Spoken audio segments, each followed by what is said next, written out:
दोस्तों, सबसे पहले सब्सक्राइब करें, नोटिफिकेशन बेल दबाएं और सबसे पहले वाली ऑप्शन ऑल करें, जिससे हमारी आने वाली नई वीडियो की नोटिफिकेशन आपको फौरन मिल जाए। जय श्री राम भक्तों। दोस्तों, ये कथा बहुत ही उत्तम है, लाइक जरूर कीजिएगा।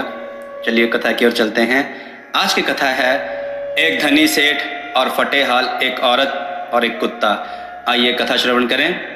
दोस्तों, वो प्रभु सबकी सुनता है, बस भाव से उसे याद करना चाहिए। चलिए कथा की ओर चलते हैं। शहर में एक अमीर सेठ रहता था। उसके पास बहुत पैसा था। वह बहुत फैक्ट्रियों का मालिक भी था। एक शाम अचानक उसे बहुत बेचैनी होने लगी। डॉक्टर को बुलाया गया, सारी जांच करवा ली गई, पर कुछ भी नहीं निकला। लेकिन उसकी बेचैनी बढ़ती गई। उसके समझ में नहीं आ रहा था कि ये क्या हो रहा है। रात हुई, नींद की गोलियां भी खा ली, पर ना नींद आने को तैयार और ना ही बेचैनी कम होने का नाम ले। वो रात को उठकर 3 बजे घर के बगीचे में घूमने लगा। घूमते घूमते उसे लगा कि बाहर थोड़ा सुकून है, तो वह बाहर सड़क पर पैदल निकल पड़ा। चलते चलते हजारों विचार मन में चल रहे थे।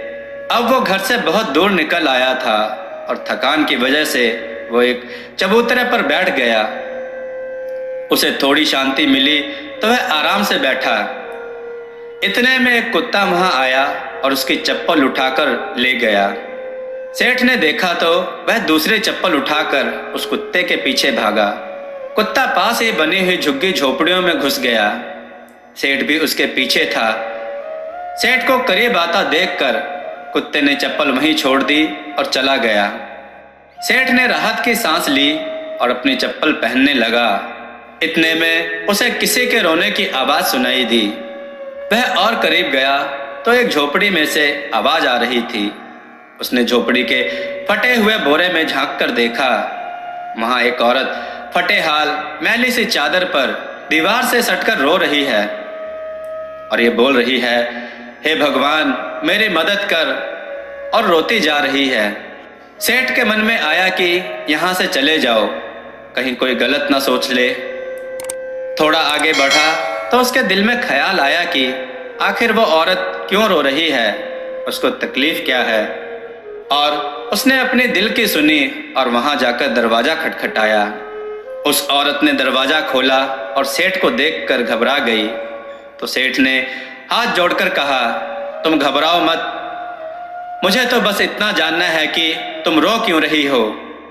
उस औरत के आंखों में से आंसू टपकने लगे और उसने पास ही गुदड़ी में लिपटी हुई उसकी 7-8 साल की बच्ची की ओर इशारा किया और रोते रोते कहने लगी कि मेरी बच्ची बहुत बीमार है, उसके इलाज में बहुत खर्चा आएगा, और मैं तो घरों में जाकर झाड़ू पोछा करके जैसे तैसे हमारा पेट पालती हूँ, मैं कैसे इलाज करवाऊंगी इसका।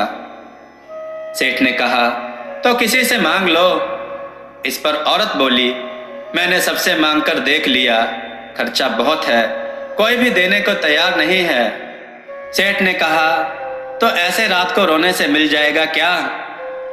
औरत ने कहा, कल एक संत यहाँ से गुजर रहे थे तो मैंने उनको मेरी समस्या बताई, तो उन्होंने कहा, बेटा तुम सुबह 4 बजे उठकर अपने ईश्वर से मांगो, बोरी बिछाकर बैठ जाओ और रो गिड़गिड़ा के उससे मदद मांगो, वो सबकी सुनता है, तुम्हारी भी सुनेगा। मेरे पास इसके अलावा और कोई चारा नहीं था, इसलिए मैं उससे मांग रही थी। और इतना कहकर वह बहुत जोर से रोने लगी। यह सब सुनकर सेठ का दिल पिघल गया। उसने तुरंत फोन लगाकर एम्बुलेंस बुलवाई और उस लड़की को एडमिट करवा दिया। डॉक्टर ने 1.5 लाख का खर्चा बताया तो सेठ ने उसकी जवाबदारी अपने ऊपर ले ली और उसका इलाज करवाया। उस औरत को अपने यहाँ नौकरी देकर अपने बंगले के सर्वेंट क्वार्टर में जगह दी और उस लड़की की पढ़ाई का जिम्मा भी ले लिया। वो सेठ कर्म प्रधान तो था पर नास्तिक था। अब उसके मन में सैकड़ों सवाल चल रहे थे, क्योंकि उसकी बेचैनी तो उस वक्त ही खत्म हो गई थी जब उसने एम्बुलेंस को बुलवाया था। वह यह सोच रहा था कि आखिर कौन सी ताकत है जो मुझे वहां तक खींच के ले गई। क्या यही ईश्वर है? और यदि ये ईश्वर है तो सारा संसार आपस में धर्म जात पात के लिए क्यों लड़ रहा है? क्योंकि ना मैंने उस औरत की जात पूछी और ना ही ईश्वर ने जात पात देखी। बस ईश्वर ने तो उसका दर्द देखा और मुझे इतना घुमाकर उस तक पहुंचा दिया।